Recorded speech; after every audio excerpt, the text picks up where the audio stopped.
अभी ये बालक सुरक्षित है।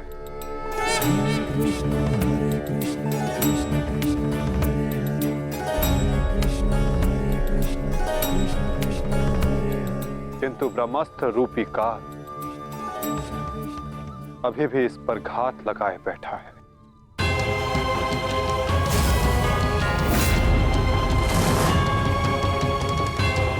इसलिए मैं स्वयं इस बालक की सुरक्षा और इसका मार्गदर्शन करूंगा।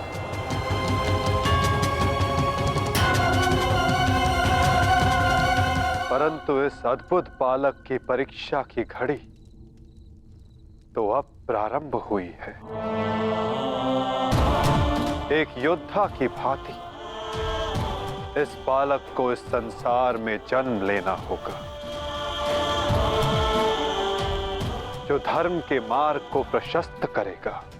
एक योद्धा इस संसार में आने के पश्चात युद्ध लड़ता है, किंतु इस बालक को जन्म लेने के लिए संघर्ष करना होगा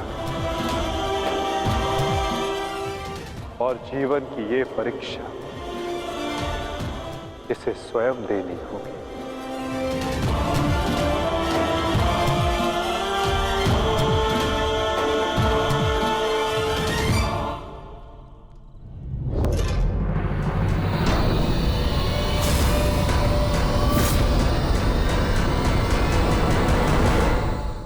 तुमने सीमा पार कर दिया अश्वत्थामा। अब मैं तुम्हें जीवित नहीं छोड़ूंगा। सच्चा हो जा मरने के लिए। अश्वत्थामा!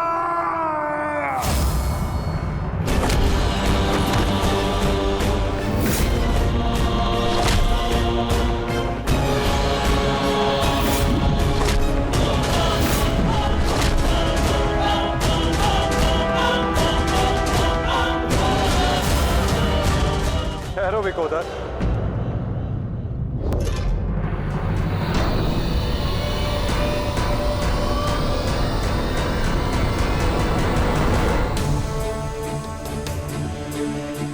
अश्वत्थामा तुम्हारा गुरुपुत्र है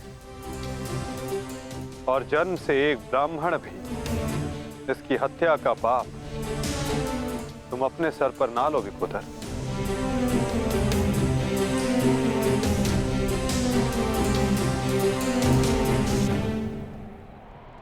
किंतु माता, इसने जो किया है वो क्षमा के योग्य नहीं। अवश्य पार्थ, अश्वत्थामा ने जो किया वो क्षमा के योग्य नहीं है। अश्वत्थामा को दंड अवश्य मिलेगा, ऐसा दंड कि आने वाला संसार सदा स्मरण रखे कि मूर्खता और खीज में किया गया कर्म सदा विनाशकारी सिद्ध होता है।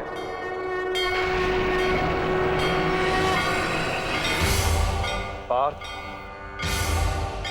अश्वत्थामा के मस्तक की मणि निकाल।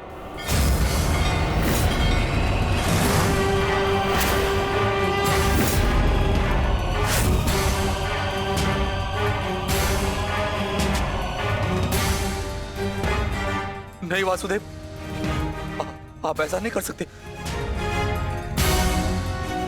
देना है तो मुझे मृत्युदंड दीजिए वासुदेव, परंतु ऐसा मत कीजिए। तुम वीर गति पाने के योग्य नहीं हो अश्वत्थामा।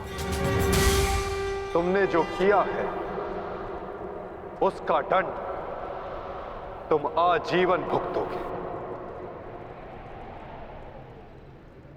पार्थ,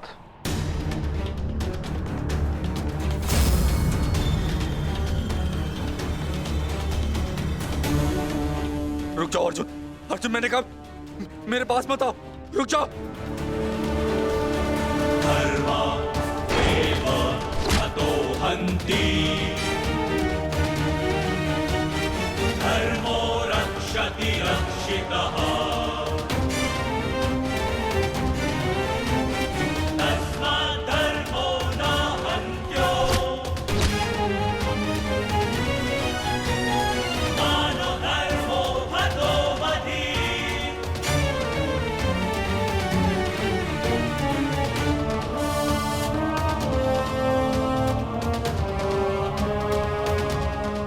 अर्जुन नहीं नहीं अर्जुन धर्मरक्षति रक्षितः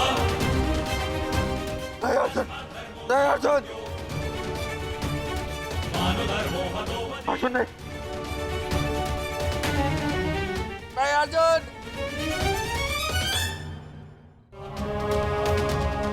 अर्जुन नहीं नहीं अर्जुन धर्मरक्षति रक्षितः नहीं अर्जुन नहीं अर्जुन मानधर्मो हतो अर्जुन नहीं वासुदेव क्षमा कर दीजिए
मैं तुम्हें श्राप देता हूं अश्वत्थामा,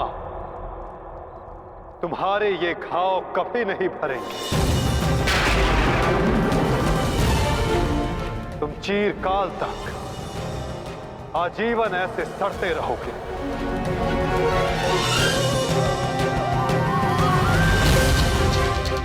ये घाव लिए तुम जीते रहोगे अश्वत्थामा, और कलयुग तक समस्त संसार को संदेश दोगे कि पाप का भार असहनीय होता है। नहीं नहीं नहीं नहीं नहीं वासुदेव वासुदेव मुझे क्षमा कर दीजिए, मुझे मृत्यु दे दीजिए वासुदेव, परंतु ऐसा मत कीजिए।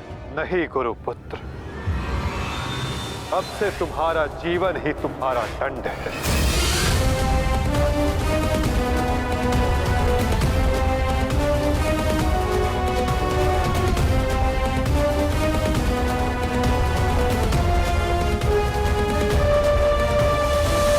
ये क्या हो गया विदुर, ये क्या हो गया? एक भूल के कारण मेरा समस्त वंश समाप्त हो गया विदुर, समाप्त हो गया। यदि उस सभा में मैंने अपने पुत्र को रोका होता तो आज मेरे सभी 100 पुत्र जीवित होते।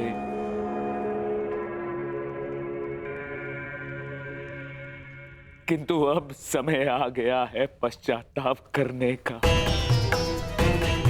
जाओ विदुर,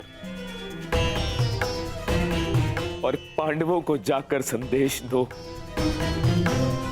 कि वो आकर अपना राज्य ग्रहण करें, और भीम से कहना कि वो मेरी सभा में आने से पूर्व वो मेरे समक्ष आए। मैं उस वीर से मिलना चाहता हूं जिसने अपनी प्रतिज्ञा पूर्ण करने हेतु मेरे 100 पुत्रों को काल की गाल में डाल दिया। जाओ विदुर, जाओ।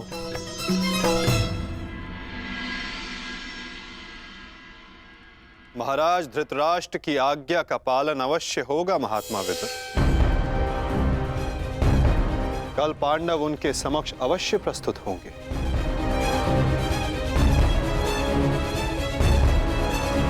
और विकोदर भीम भी।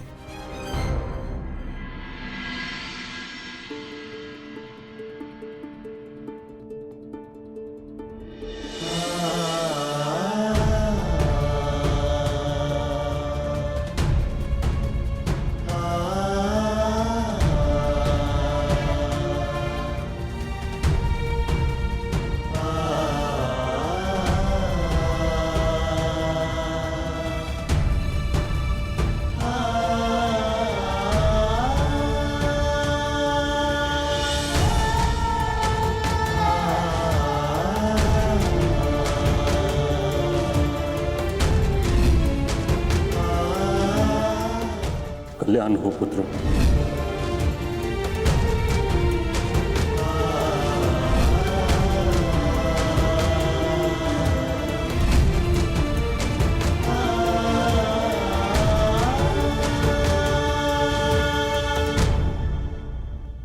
धर्मराज, समय की गति सर्प के समान होती है। वो स्वयं चला जाता है परंतु अपने चिन्ह छोड़ जाता है। ज्ञानी पुरुष बीती से सीख लेकर आगे बढ़ जाते हैं। भूतकाल का स्मरण करके वो अपने वर्तमान और भविष्य को समाप्त नहीं करते। अब समय आ गया है अपना अधिकार लेने और प्रजा को उसका अधिकार दिलाने का। धर्मराज, तुम धर्म युद्ध जीत चुके हो, अब धर्म की स्थापना करो। धर्मराज, आगे बढ़ो।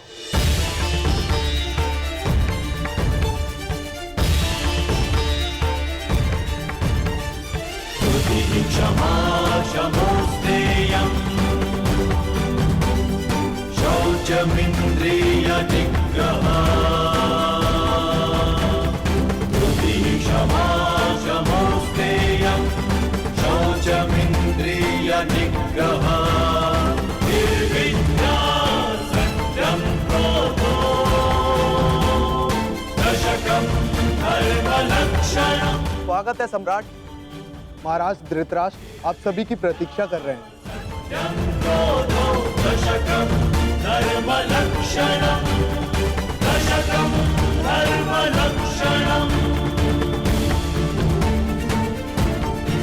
ठहरो सैनिक।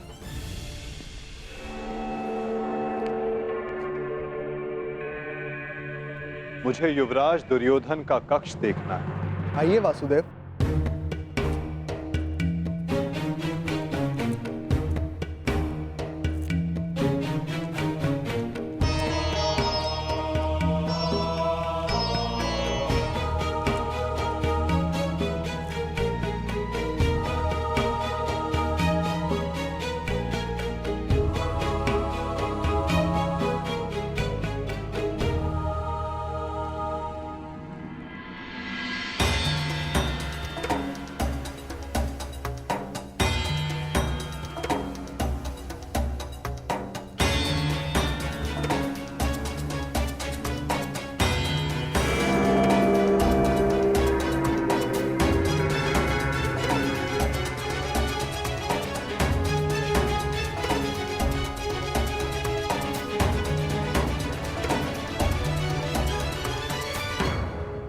इस लो प्रतिमा का उपयोग युवराज अपने युद्ध अभ्यास के लिए किया करते थे।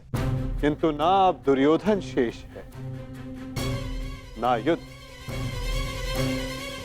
अब इस प्रतिमा का स्थान बदलने का समय आ गया है।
वही सभा है जो भारत के सबसे वीर और महान महारथियों से सजी रहती थी, और आज ये रिक्त है। वो एक अशुभ दिन था, वो एक द्यूत सभा जो मेरे 100 भाइयों और उन सभी महारथियों के विनाश का कारण बनी। 100 नहीं, 101 101 भाई थे भ्राता भीम, कौरव और ज्येष्ठ कर्ण। सारी प्रतिज्ञाएं पूर्ण हो गई। यदि कुछ खाली है तो ये सभा। तुम सब विलाप ना करो।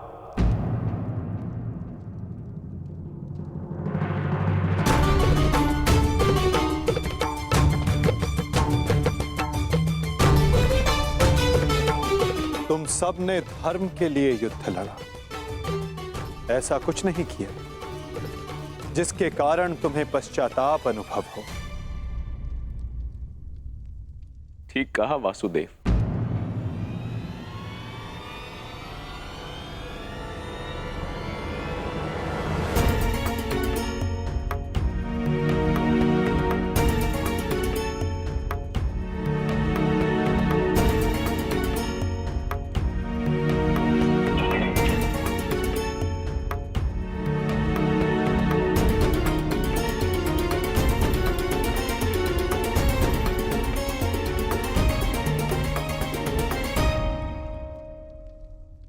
पश्चाताप तो मुझे करना चाहिए। एक राजा का कर्तव्य होता है अपनी प्रजा को उन्नति के द्वार तक लेकर जाना,